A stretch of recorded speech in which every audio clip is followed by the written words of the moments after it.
গফরগাঁওয়ে বীর মুক্তিযোদ্ধা নাজমুল হকের ১৫তম মৃত্যুবার্ষিকীতে স্মরণ সভা।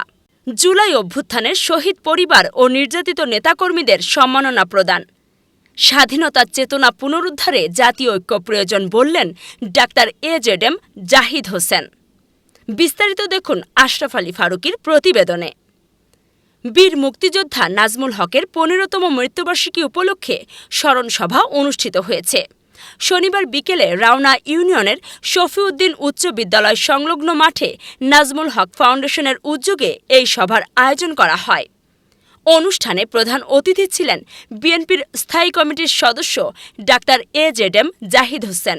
বিশেষ অতিথি ছিলেন জাকির হোসেন বাবলু। সভাপতিত্ব করেন নাজমুল হক ফাউন্ডেশনের পরিচালক মোহাম্মদ নাদিমুল হক।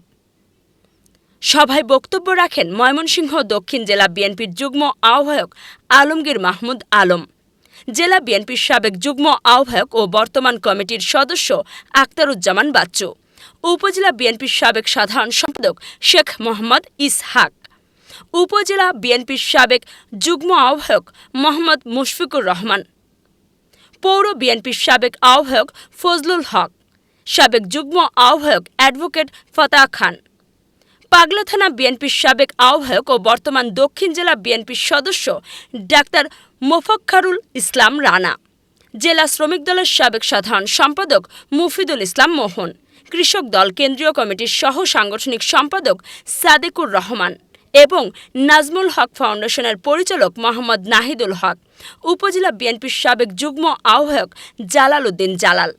বক্তারা বলেন, বীর মুক্তিযোদ্ধা নাজমুল হক ছিলেন জনগণের নেতা, গণতন্ত্র, ন্যায় বিচার ও দেশপ্রেমের প্রতীক। আজ তার মতো সাহসী নেতৃত্বই জাতিকে পথ দেখাতে পারে। বক্তারা অবৈধ সরকারের দমননীতি, গুম, খুন ও মিথ্যা মামলার রাজনীতি থেকে দেশকে মুক্ত করতে জাতীয় ঐক্যের আহ্বান জানান। অনুষ্ঠানে জুলাই অভ্যুত্থানে গফরগাঁওয়ের ৩ শহীদের পরিবার এবং বিগত ফ্যাসিস্ট সরকারের আমলে নির্যাতিত ছাত্রদল যুবদল নেতাসহ ১৯ জন আহত কর্মীর হাতে নাজমুল হক ফাউন্ডেশনের পক্ষ থেকে সম্মাননা ক্রেস্ট তুলে দেন প্রধান অতিথি ডাক্তার জাহিদ হোসেন।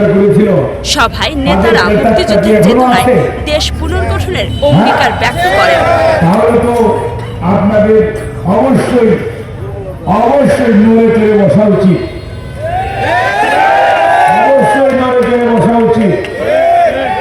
আর এতেই বোঝা যায় ছোট ছেলেকে ধরেছিলাম, এটার জন্য তুমি কি আইন শৃঙ্খলা রক্ষাকারী বাহিনীকে বলো নাই? সে বলছে আমি বলেছি। ও আমার কাছে মাঝে মাঝে দেখা করতে যায় হঠাৎ হঠাৎ। এটা আমাকে খুব কষ্ট দিয়েছে।